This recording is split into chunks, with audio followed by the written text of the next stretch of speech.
একটি সাংবাদিক বৈঠকে আইপিএল 2025-এর ব্যাপারে কথা বলতে গিয়ে একটি সাংবাদিক মহেন্দ্র সিং ধোনিকে কোশ্চেন করে বসেন, আপনি কি আর আইপিএল খেলবেন?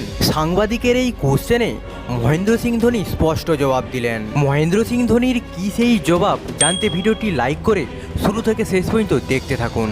অনেকেই মনে করছেন যে ধোনি তার ক্যারিয়ারের শেষ আইপিএল হয়তো খেলে ফেলেছেন, তবে ধোনি নিজে কি ভাবছেন সেটা এখনও পর্যন্ত স্পষ্ট নয়। আর ধোনি বলেই হয়তো এটা বলা যায় যে এখানেই তার ক্যারিয়ার শেষ নয়, কারণ ধোনির এখনও পর্যন্ত যা ফিটনেস রয়েছে তাতে করে তাকে পরের আইপিএলে দেখা গেলেও অবাক হওয়ার মতো কিছু থাকবে না।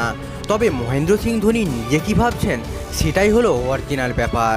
তাছাড়াও ধোনি যে কোনো সময় যে সবাইকে চমক দিতে পারেন তা কিন্তু আমাদের কাছে অজানা নয়, কারণ গতবারের আইপিএল মরশুমে চেন্নাই সুপার কিংসের নেতৃত্বের দায়িত্ব ঋতুরাজ গায়কোয়াড়ের হাতে তুলে দিয়েছিলেন মহেন্দ্র সিং ধোনি। আর তারপর থেকেই ধোনির না খেলার ব্যাপারটা আরও বেশি করে প্রচারে এসেছে। আর এবার একটি সাংবাদিক বৈঠকে মহেন্দ্র সিং ধোনি জানিয়ে দিলেন আইপিএল 2025-এ তিনি খেলবেন কি খেলবেন না। মহেন্দ্র সিং ধোনি বলেন, এখনও অনেকটা সময় বাকি রয়েছে। প্লেয়ার রিটেনশন নিয়ে নতুন করে কি নিয়ম করা হয় সেটা সবার আগে দেখতে হবে। আগামী আইপিএলে কেমন নিয়ম হয় সেটা জানার পরেই সিদ্ধান্ত নেব, যাতে করে টিমের ভালো হয় সেদিকেই আমার নজর থাকবে। তো বন্ধুরা, ধোনি কি তাহলে তার হাবভাবে বুঝিয়ে দিলেন যে তিনি পরের আইপিএল খেলবেন? আপনাদের কি মনে হয়? আপনাদের গুরুত্বপূর্ণ মতামত অবশ্যই কমেন্টে জানিয়ে যাবেন। ভিডিওটি ভালো হলে লাইক করবেন, আর চ্যানেলে নতুন হয়ে থাকলে চ্যানেলটি অবশ্যই সাবস্ক্রাইব করে যাবেন।